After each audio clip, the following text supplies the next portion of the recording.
Hello and welcome to my Wednesday forecast. So let's get started with looking at the euro as usual. What I'm seeing currently is, so we had this large impulse, we broke the low, retraced, broke the high, retraced, broke the high, retraced. So to me personally, we are moving in this ascending structure right here. And when I see an ascending structure, I of course want to see a nice big drop to the downside, and then I would look for a short trade. So at this point, what I can forecast is that we will get a nice big push to the downside. Then I would look for a flag. Or what I would like to see is a nice big push, pull back, another push, look for a short trade, so a break and a retest.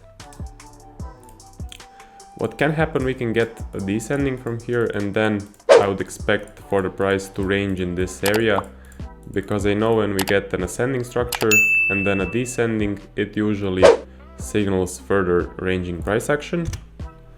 Also, what can happen, we can just stay between the low and the high and just range around in that small area.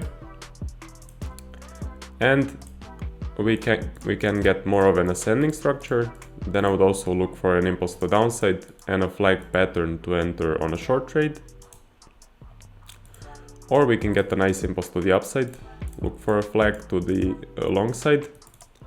And I know that on the euro we can get an ascending structure and then impulse in the same direction. So that is one of the possibilities. Also, we can get a push, pullback, break, then a retest of the most recent high, which to me would be very high probability and would signal a trend. But yeah, there were some setups right here, but they were very weak and just didn't fit my plan, because we just broke and retraced in every break. So I wasn't looking to get on in any trades right here. This to me was just clear ranging and ascending price action and is not showing me any momentum either to the downside or to the upside. So what I'm waiting for is to see some momentum either to the upside or to the downside, as I just forecasted. So now for the euro and the Japanese yen. So let me take this back actually.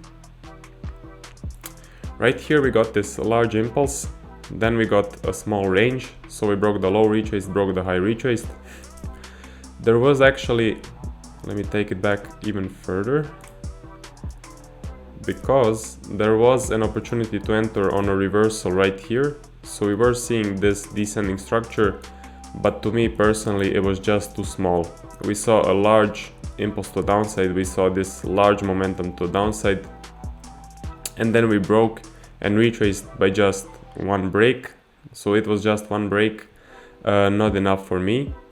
When I want to see a descending, especially after this huge impulse, I want to see at least 2 breaks or even 3 breaks and then an impulse to the upside. So we did get this impulse to the upside, but it was just too small. So it was a clean close, but it was just too small, and if we were to retrace at this point, then we would just break the low, retrace, break the high, retrace, and then that would signal to us ranging price action. So I was not at all willing to place a long order at this point. This clean close to me just wasn't enough. This wasn't enough of a push. And what then happened, actually, we retraced, so just as I was expecting, that we would break the low, retrace, break the high, retrace, and get more of a range. But then we actually did go to the downside, so we reversed. At this point, I was very interested in looking for a short trade, so for the price to reach the bullet area in an ascending fashion. What I didn't want to see is just a reversal. I didn't want to see this. Why? Because we got a wick here, and I know that when we get a wick and an aggressive retrace, it just tends to reverse to the upside. So currently, not currently, but what we then got is we actually got a V reversal. So my order was never on at this point. I never wanted to get in on a short position because the pullback just wasn't clean enough for me. So currently,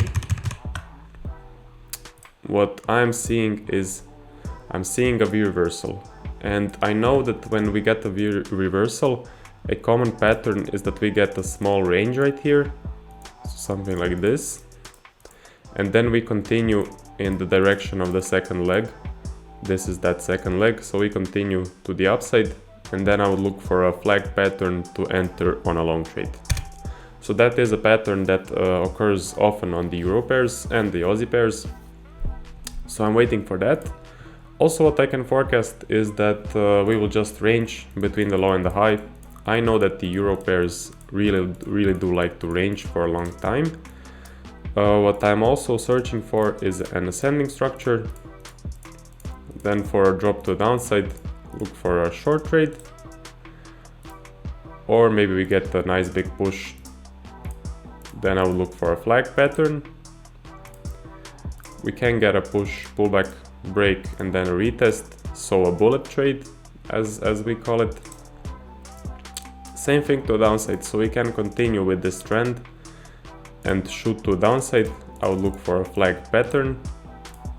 Also, what I would really like to see is a push, pullback, another push, break, and a retest.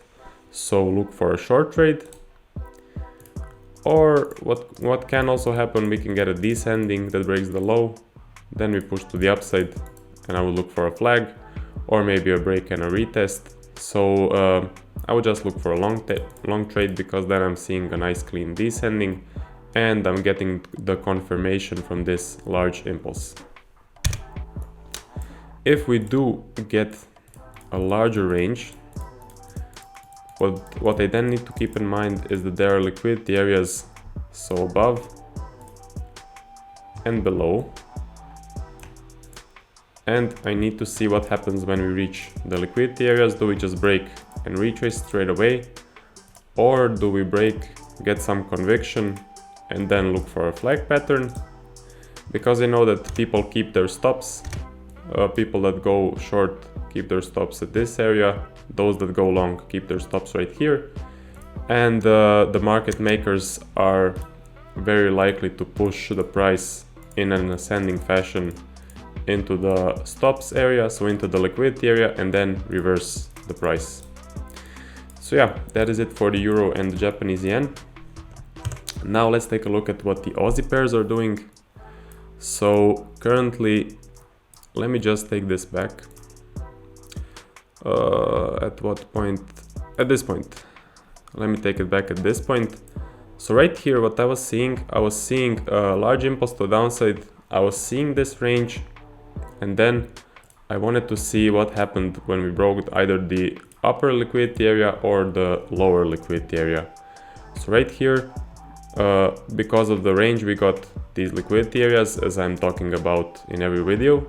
So we broke into the lower liquidity area, created a double wick, and retraced. So that is one of the patterns that I'm looking for when we get a range. I'm looking for the price to actually descend into the liquidity area and then reverse to the upside. Then I look for a long trade. Why? Because the market makers are taking out people's stops, which are located right here. They're pushing the price to the downside and retracing. They're taking out liquidity in order to reverse the price. So when I get the confirmation, then I'm very willing to place a long order, because I know that the market makers are very likely to continue pushing the price to the upside, as they have now collected all the liquidity that they need. But what we actually got, so right here I was looking for this. I wanted to see a nice big impulse to the upside.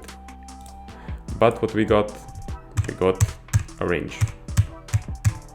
So we got an ascending range. And to me, this was a huge warning sign, because I know that on the Aussie and the US dollar, when we do get an ascending and then an impulse in the same direction, it is not high probability, because it tends to just reverse to the downside and create something like this. So for the Aussie and US dollar, this doesn't work for me when we get an ascending and the impulse in the same direction. On the Euro pairs, it tends to work out. So that is one of the pair characteristics of the Aussie and the US dollar. So what we then got after the ascending structure, we got this nice impulse. So we were ranging right here, we had a descending into an ascending, and then we got this impulse. So after this impulse, I'm still not looking for any trades. Why? Well, because I'm seeing an ascending and I'm seeing an impulse, but this is not enough for me. I want to see more of a push. I want to see one more large candle, and then I will look for a trade. So because of this ascending structure, I want to see more of a push, and this is just not enough for me, especially because I'm seeing that prior price action is range bound. So I want to see a larger push. Then we started to get this pullback. So we started to get a pullback. My order was not on because I was not looking for trades. At that point, as I said, the impulse was not enough for me, but we then broke the high and got this very nice candle. So currently I'm very interested in what happens. This to me looks great. It looks like a textbook setup. Of course, it depends all on how the candle closes. So if on top of the hour this is a clean close, I would be very willing to place a pending order at the bullet level, then to go to the upside. So what can happen, we can get more of a push right here, then I would look for a flag to the upside.